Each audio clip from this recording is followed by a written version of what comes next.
Hello! That's probably a little bit loud. Well, it's your boy from 1996. Welcome to an episode of Highly Recommended.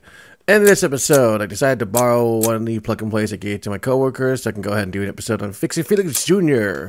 I know I could just, pop up the web browser and play that, but it just feels more authentic to play as a controller in particular. And it's going to be playing Fixing Felix Jr. And we're going to go right into it. Hello, Ricker! Unfortunately, this game is not voiced, as, of course, unlike the movie, I don't think they're sentient. Oh, there goes. What is his name? Phil? Fix it, Felix! I can fix it! I guess I got a fun fact that I did not know, but my sister told me. That apparently the Felix's voice was voice actor of Wander Over Yonder, which a series I don't think I really watched, just because the series just didn't fuck with my vibe. Me, you know, a lot of major fans of the series, especially those who watched one episode, everyone knows. Yeah, like I did. Oh, well, no. Why did I? No, let's pretend that didn't happen. Let's pretend like it didn't happen. That did not happen. I did not lose a life. That was just a trick of the light. Yes, this game was like what they show in the place that has the functionality of going backwards in time, but it became more refined with the later AtGames systems as opposed to like the first few they developed with this particular kind of gameplay in particular. Yeah, this Fixing Felix Jr. As I said before in the low standards episode, you just go around fixing the broken set of problems. He is a bad guy when he is not a bad guy.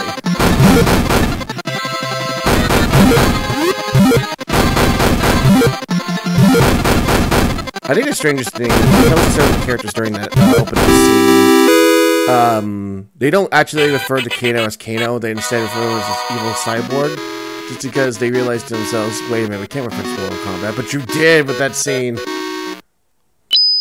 Yeah, I got like pie and metal, and then Ralph gets thrown down to the ground. Oh, I never played like the opening arcade intro, because usually you don't see that in arcades until you wait a little bit. Which makes sense. Even though this was technically a rip-off of the game start of its life. It is an arcade game if you've ever been to the land before the closure of Star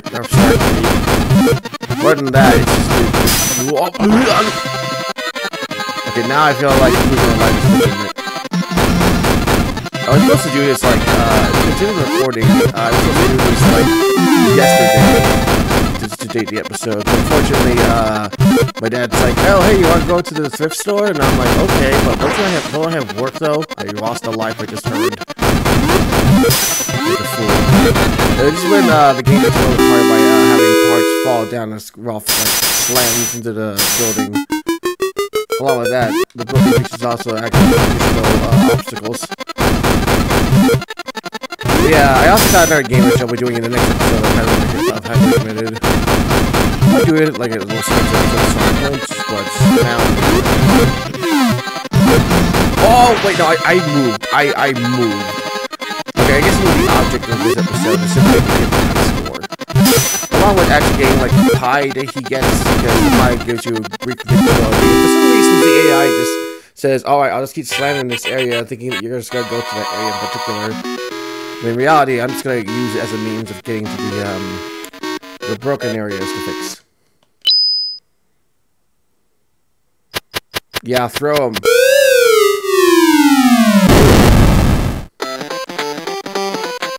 As usual with most arcade games, it's gonna take like this a while before I can actually get to the high score. Because it's usually never like simple at like stage 1, unless you're just picked perfect without even fixing it. Some time limit for this whole thing. I think I might do an episode of the deluxe console that games made, which has this game in there along with other games. You know that game is really not the greatest at making these kind of consoles.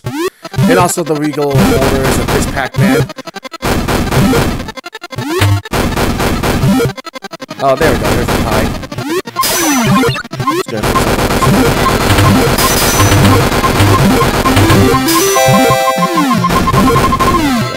There's life. Also, I apologize for sounding a bit loud with the mic. It's just because I can never tell how my quality usually is. So I decided to make it portion to my flexible like phone stand, so that way I can go ahead and make it more easier for me to get to the mic. Oh yeah, here we go. We got some obstacles now. Now you can't like jump to the like onto the area of the platforms. That means the ones that are covered is like black bricks.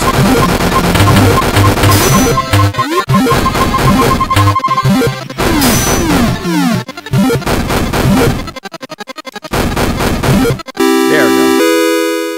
Getting very close to that high score, Ralph.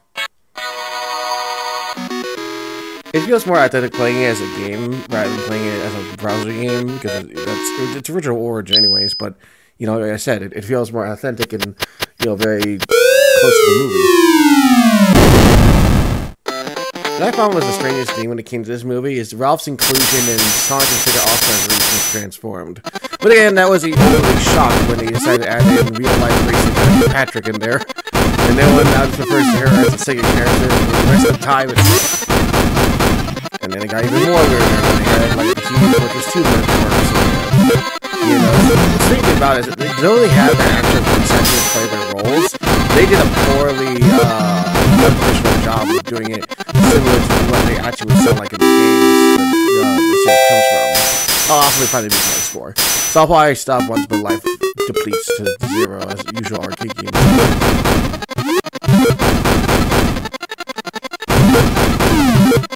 And then, of course, one of the members of Yogg's cast eventually got onto the game. And there's just free balls or whatever.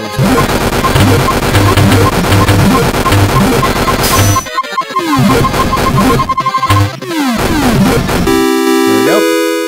Oh no, we got another obstacle. It's the duck for duck hunt. When have they been invited to the game? Actually, you know, it might be it, because they have the exact same colors. And again, there is a particular color of a certain duck.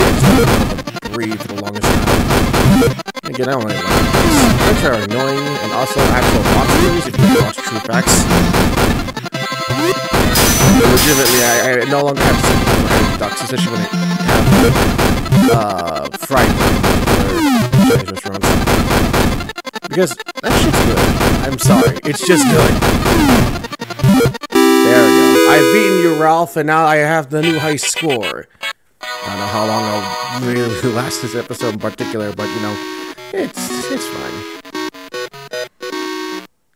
There you go. And then Ralph gets kicked out because that's what Ralph does. Goodbye. Slay.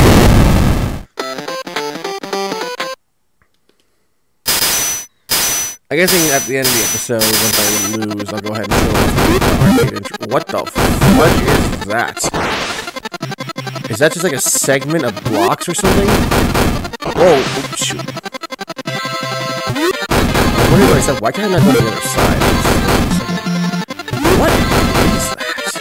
Oh!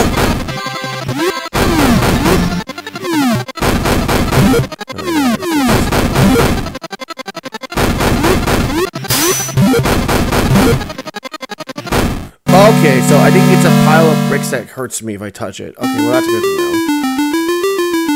Well, might as well go ahead and give the high score I would usually give, because I'm bringing this back to my coworkers eventually. Bam.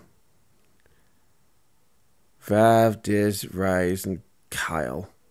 These are actually like devs who worked on the game. Like how it says 2 crits, because you know this is the way it's shaped is definitely like an arcade game. No doubt they were trying to use the screen style when they made this into an arcade game in Starcade. It was kind of cool at Starcade because you also play the other web browser game that was turned into an arcade game based off another property of the same reality, being Tron, Space Paranoids, which is supposed to be a 3D like first-person shooter where you're controlling one of the tanks in the movie. It's supposed to be a recreation of the game that Flynn had made. I should probably stop because I'm talking about Wreck-It Ralph, not Tron.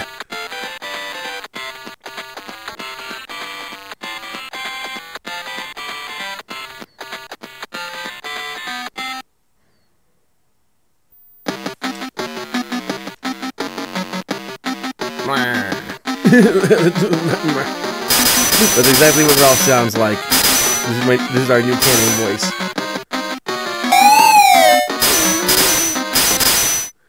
But yeah, that's the story. And that's the end of the episode. I'll see you all in the next one. Bye.